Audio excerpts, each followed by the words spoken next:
Buenas, seguimos con nuestra clase de clasificadores. Vamos a concentrarnos ahora en probablemente uno de los clasificadores más famosos, más populares y seguramente de los más em, exitosos, los que tienen mejor comportamiento.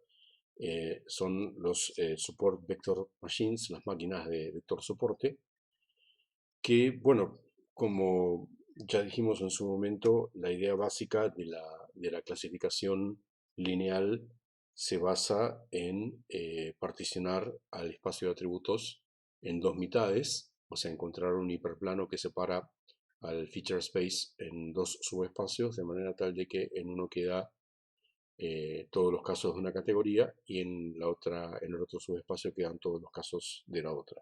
Esa es la idea original y recurrente.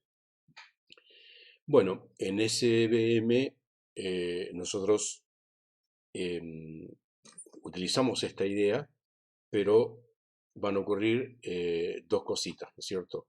La primera es cuando tengo datos que no son linealmente separables, o sea, no existe un hiperplano que me deje absolutamente todos de un lado y absolutamente a todos del otro. Vamos a utilizar algún tipo de espacio de más dimensiones que nos lleve la representación a un superespacio o un espacio que tenga más dimensiones donde esta separación sí sea posible.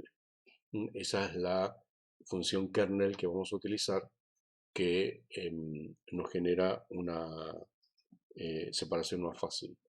Y la segunda idea es, una vez que tenemos un conjunto de puntos que se pueden separar linealmente, entonces la idea es encontrar un hiperplano de separación que maximice, que aumente al máximo posible el margen de separación y que por lo tanto eso lo haga más inmune al ruido y al overfitting. Sí, estas dos ideas trabajan simultáneamente en los SVM. Vamos a ver un ejemplo muy sencillo. Sí, supongamos que tenemos este dataset acá a la izquierda y el feature space son estas dos dimensiones nada más x, y nos damos cuenta que, bueno, no hay ningún tipo de modelo lineal que nos permita encontrar una separación adecuada. Cualquier plano que encontremos va a ser alguna relación de compromiso entre falsos positivos y falsos negativos, pero esas cantidades seguramente van a ser no nulas. Ahora, si este espacio de datos lo mapeamos agregándole a cada dato un tercer atributo z, x cuadrado más y cuadrado, entonces el mismo dataset visto desde una proyección, o sea, viendo ahora la coordenada z, básicamente nos permite ver que, bueno, como todos los puntos rojos estaban más lejos del 0, 0 que los puntos azules, entonces su valor z es mucho mayor y ahora sí existe un hiperplano paralelo al plano XY que corta a el feature space y me quedan todos los puntos rojos separados de los puntos azules. Bueno, ¿cómo encontramos esto? Eh, Si yo tuviese un conjunto de datos que fuese separable, entonces existiría un hiperplano que va a tener una ecuación como la siguiente: wx menos b es igual a 0, donde w es el vector normal al plano y x es el dato que yo estoy queriendo clasificar y b, perdón, es la traslación de ese hiperplano. Básicamente lo que estamos haciendo es, si wx menos b es mayor que 0, estamos en un lado del hiperplano, y si es menor que 0, estamos en otro lado del hiperplano, y esa es la clasificación que estamos queriendo hacer. Si estamos buscando un modelo lineal óptimo, encontrar este hiperplano es algo relativamente sencillo. Es la idea original de Fisher del linear discriminant, pero lo vamos a ver en realidad ahora en unos minutos cuando veamos perceptrones, porque se pueden encontrar formulaciones algorítmicas muy sencillas. Bueno, entonces además de encontrar ese hiperplano utilizando el truco del kernel, o sea, mapear a los datos a un hiperespacio donde la separación sea mejor, también otra de las ideas que tiene SVM es utilizar eh, variantes al producto escalar que estamos viendo por ahí. O sea, el producto escalar es W por X. Si en vez de hacer el W por X como producto escalar, utilizamos otro tipo de funciones, como pueden ser funciones polinomiales, funciones gaussianas. Ya vimos cuando hablábamos de que cada una de estas funciones se denomina kernel por alguna razón. El kernel gaussiano se conoce también como kernel radial, porque básicamente lo que hace es poner alrededor de cada punto una especie de warping que hace que la distancia se vaya alterando a medida que me voy acercando al centro del punto. Y básicamente lo que estamos haciendo con eso es distorsionar, es warpear el espacio de atributos de manera tal de maximizar la separación. Bueno, ¿qué son los perceptrones? Los famosos perceptrones y la base de las redes neuronales que tienen tanto éxito actualmente a través del aprendizaje profundo. Bueno, como dijimos recién, el punto de partida es el discriminante lineal que lo que busca es un hiperplano que separe a nuestro conjunto de datos en dos subconjuntos con la expectativa de que esa separación sea óptima, y en el caso de que no lo fuera, la idea es agrupar diferentes capas de discriminantes lineales de manera tal de que cada capa vaya resolviendo su partecito del problema. La ecuación que vimos recién yo la puedo generalizar a esta ecuación que ponemos acá, perdón, esta ecuación que tenemos acá, que es simplemente elemento por elemento el producto de cada uno de los valores escalares. Y lo que hacemos es el normal del hiperplano, en realidad le agregamos un coeficiente extra que está multiplicado implícitamente por 1 para poder tener la traslación como parte de nuestro problema de aprendizaje. Sí, básicamente lo que estamos diciendo es, estamos llevando nuestro problema que tiene traslación, porque tengo vuelvo ahora para atrás, tengo este valor b, que es el que me dice hacia dónde tengo que estar trasladando el hiperplano, al margen de que el vector normal siga siendo el mismo. Ese sería un problema, digamos, no lineal exactamente porque tengo una traslación. Lo transformo en un problema lineal utilizando esta técnica que es homogeneizar, o sea, suponer que yo estoy trabajando en un espacio que tiene una dimensión más, donde esa dimensión extra es 1, ¿sí? O sea, el x n más 1 es implícitamente 1 y por lo tanto de esa forma yo obtengo mi función discriminante lineal. ¿Sí? Para cada clase yo voy a tener una función discriminante lineal de sub k, donde cada uno de los pesos que yo tengo van a ser w sub 1k, w sub 2k, etcétera, etcétera. Luego voy a tener que ese vector de valores W lo voy a denominar vector de pesos, si bien yo sé que implícitamente estoy pensando en los coeficientes del vector normal de un plano. También los voy a denominar pesos por cómo es mi modelo de neurona. ¿Sí? Cada neurona está recibiendo los valores de activación de los diferentes X, y los W son los pesos que tiene cada una de esas sinapsis, y de esa manera estoy trabajando. Bueno, entonces vamos a decir que un patrón pertenece a una determinada clase cuando la distancia entre ese patrón y un caso de entrenamiento específico Z es menor que el de cualquier otra clase. O sea, básicamente acá lo que vamos a hacer va a ser entrenar a nuestro modelo a partir de un conjunto Z sub J, donde J es cada una de las clases. Yo tendré Z sub 1J, Z sub 2J serían los patrones de entrenamiento de la clase J, tendré Z sub 1K, Z sub 2K, son los patrones de entrenamiento de la clase K. Bueno, nuestra primera aproximación, ya sabemos, es utilizar el kernel euclidio, utilizar el producto escalar, utilizar la distancia euclidia.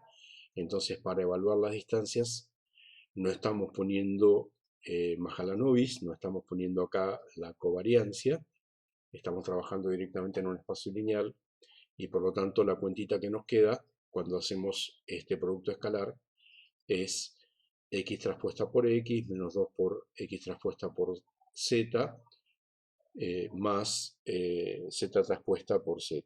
¿Sí? Básicamente en esto lo importante es darnos cuenta que el primer término en esa sumatoria es independiente de la clase, o sea, si yo lo que estoy buscando es la distancia mínima, y en el cómputo de las distancias siempre interviene el término x traspuesta por x, ese término es independiente y por lo tanto lo puedo eliminar, por lo tanto me queda solamente encontrar cuál es el z sub k que me minimice el resto de la cuantita, menos 2x traspuesta por z sub k más z sub k traspuesta por z sub k.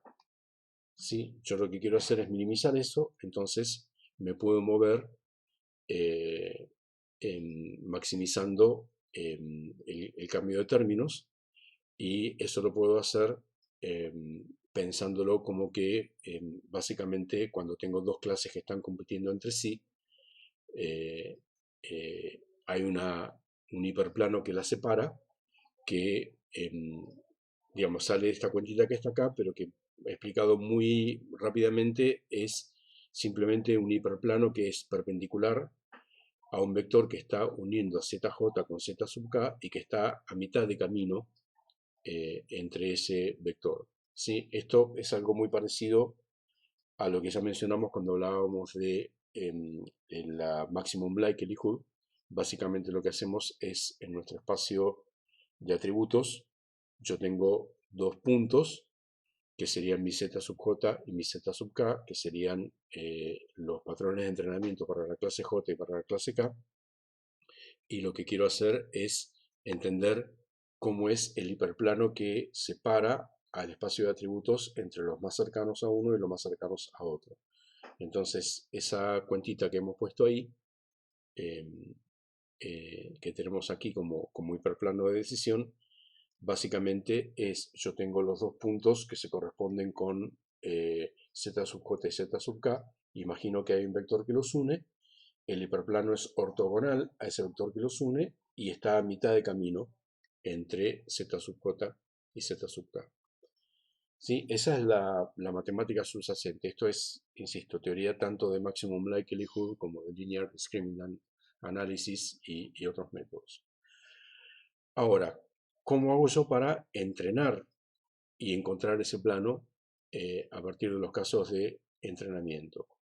Esta es el aporte fundamental que hace Perceptrones, porque nos da un modelo algorítmico convergente, realmente muy sencillo y muy intuitivo, que nos permite garantizar que si nuestro conjunto de entrenamiento es separable, el método termina encontrando el hiperplano que lo separa.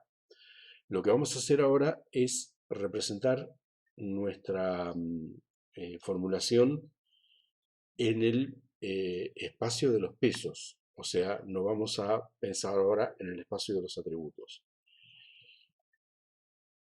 Este espacio entonces, W1, W2, sería el espacio en el que estaría representado un discriminante lineal que tiene peso W1, W2, o sea, esos serían los elementos de su vector normal.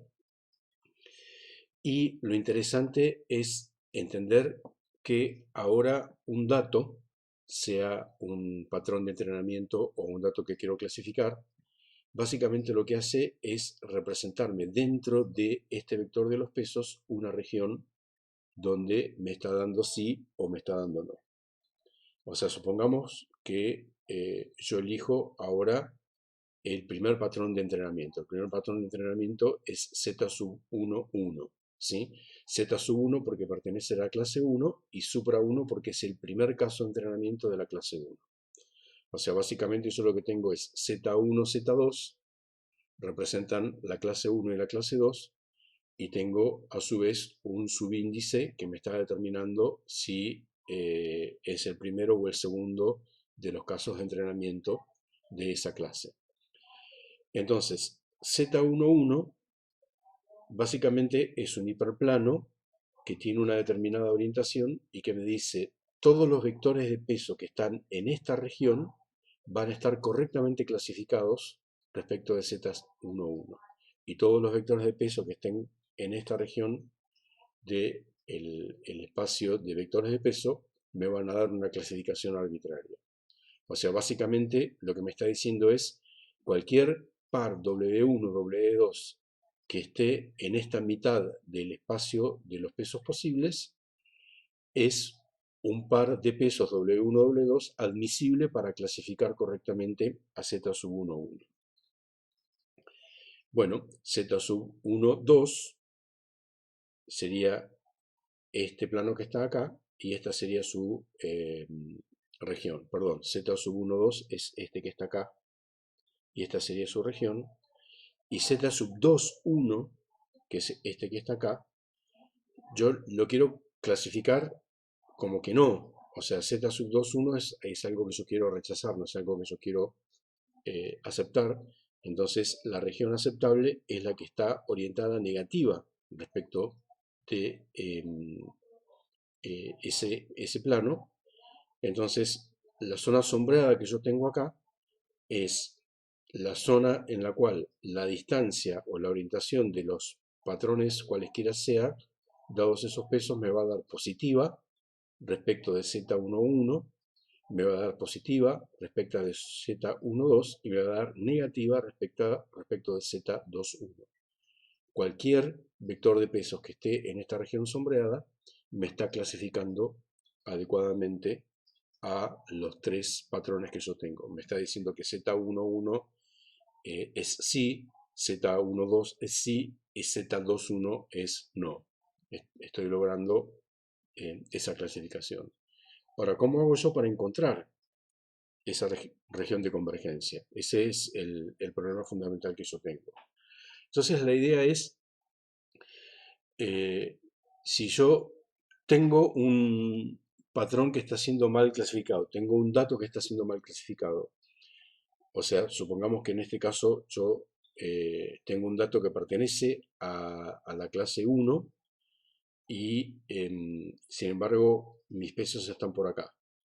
¿Eso qué quiere decir? Quiere decir que, por ejemplo, con respecto a Z12 estoy bien clasificado, pero con respecto a Z11 estoy mal clasificado. ¿Por qué? Porque perdón, con respecto a Z21 estoy mal clasificado, porque estoy en este punto, estoy teniendo una orientación positiva y sin embargo tendría que tener una orientación negativa.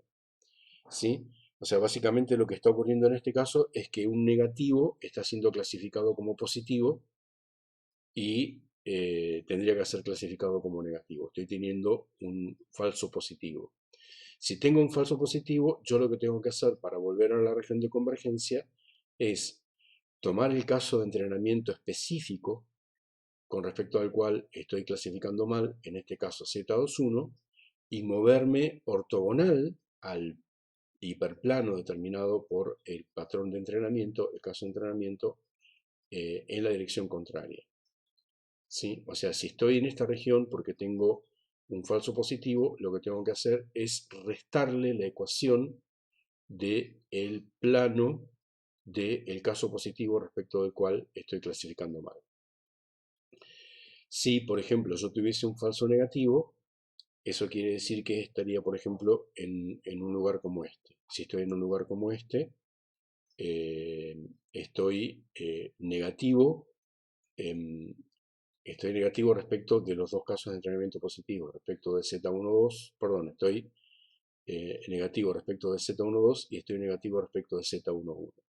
Entonces, lo que tengo que hacer es sumarle, o sea, me tengo que mover en la dirección del el vector normal positivo, me tengo que mover en esta dirección y luego me tengo que mover en esta dirección, que es el vector normal positivo de este que está acá. O sea, resumiendo, Cuando yo tengo un dato que está mal clasificado, ese dato mal clasificado puede ser o un falso positivo o un falso negativo. Si es un falso positivo, quiere decir que el dato está siendo mal clasificado respecto de un verdadero negativo y por lo tanto lo que tengo que hacer es restarle el valor del plano normal al vector de pesos que yo tengo. Y si lo que tengo es un falso negativo, lo que tengo que hacer es sumarle. Esa básicamente es la regla del perceptrón. La regla del perceptrón es, yo voy a ir iterando con mis casos de entrenamiento y voy a ir alterando mi vector de pesos. Yo tengo un vector de pesos W sub K en determinado momento y ese vector de pesos lo voy a actualizar con la regla de actualización que tengo acá. La regla de actualización lo que me dice es si estoy errando porque tengo un falso negativo, entonces le sumo el patrón al vector de pesos y con eso obtengo el nuevo vector de pesos. Si estoy errando con un falso negativo, entonces le resto el vector de pesos. Lo vuelvo a repetir por si cuando lo dije me confundí. Hay un montón de ruido acá que me está dificultando concentrarme. Si estoy teniendo un falso negativo, quiere decir que el dato es positivo, pero fue clasificado como negativo. Entonces, al vector de pesos le sumo el dato y de esa manera me muevo en la dirección del gradiente positivo. Si el dato es un falso positivo, eso quiere decir que es un negativo que fue clasificado como positivo, entonces le tengo que restar el dato al vector de pesos y de esa manera me muevo en la dirección del gradiente negativo. Un dato adicional es, hay veces que esta regla de actualización del perceptrón se modera con un factor de corrección C. Digamos, lo importante es, hay un teorema muy importante que me dice que si el conjunto de datos de entrenamiento es separable, entonces la regla del perceptrón converge inexorablemente a un vector de pesos que me separa al conjunto de entrenamiento en positivos y negativos. O sea, básicamente lo que tengo que hacer es iterar los casos de entrenamiento al azar hasta que eventualmente llego a un punto en el cual obtuve la separación óptima. ¿Sí? Cada ciclo de iteración por todos los casos de entrenamiento es lo que se denomina un epoch, una época. O sea, yo tengo, suponete, 10 casos de entrenamiento, 5 positivos y 5 negativos, los mezclo para no tener todos los positivos primero y todos los negativos después, y voy iterando uno por uno, ¿sí? Bien clasificado no hago nada, o sea, verdadero positivo no hago nada, verdadero negativo no hago nada.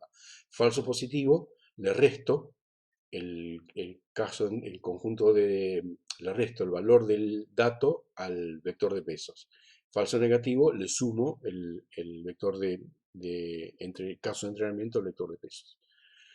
El factor de corrección C es una heurística que se le agrega para hacer que la convergencia sea más rápida. ¿Sí? Lo vamos a ver en este ejemplo que tenemos acá. Empiezo con un vector de pesos aleatorio. Tengo estos tres casos de entrenamiento. Z11, perdón, son cuatro casos de entrenamiento. Z11 positivo, Z12 positivo, Z21 negativo y Z22 negativo. Estos dos son mis negativos y estos son mis positivos. Entonces empiezo con un vector de pesos por acá. ¿Sí? A es mi primera aproximación, es una aproximación aleatoria. Entonces, bueno, me encuentro con que estoy mal clasificado respecto de Z11, entonces me muevo para acá. ¿Sí? Luego, si eh, estoy en este punto y estoy mal clasificado respecto de Z12, me muevo para acá. Luego en este punto me doy cuenta que estoy mal clasificado respecto de Z21, me muevo para acá. Y así eventualmente voy haciendo esos movimientos. Fíjense que me voy desplazando en la dirección del vector normal al hiperplano de separación, pero ese desplazamiento es con una proporcionalidad cada vez menor. En este caso, el paso de B a C es muy grande, pero eso ocurre porque mi distancia respecto de Z21 es muy grande. Sin embargo, no me moví tanto, me moví apenas para el otro lado. Y esa distancia se va haciendo cada vez menor, entonces eventualmente llego a una región de convergencia. Y bueno, utilizando una regla que vaya haciendo que el valor de C vaya decrementándose, la convergencia se hace más rápido. Bueno, es importante que la convergencia es independiente del valor de C siempre que el valor de C sea positivo y que tengo diferentes criterios para elegir C. Puedo tener un C fijo, un C fraccional o un mismo valor absoluto. Cuando las clases no son separables, entonces lo que tengo son un perceptrón multicapa, donde los datos de entrada le están dando a diferentes perceptrones, cada uno de los cuales se entrena con la regla del perceptrón en forma individual, y esos a su vez alimentan a otros perceptrones, o sea, es como que yo tendría capas ocultas. Entonces, en ese caso, la regla de entrenamiento es lo que se conoce como la backpropagation, ¿sí? La propagación hacia atrás. ¿Sí? La backpropagation lo que requiere es que yo tenga una función de activación, que es la que está dibujada aquí, que sea diferenciable, porque básicamente lo que me dice es, bueno, si yo en este punto tengo que Y1 está teniendo una salida que es inadecuada, entonces yo le tengo que sumar o le tengo que restar en función de los errores que se están cometiendo acá. Entonces yo esa función error la tengo que propagar hacia atrás y de esa manera corregir los pesos de cada una de las neuronas de la capa de entrada.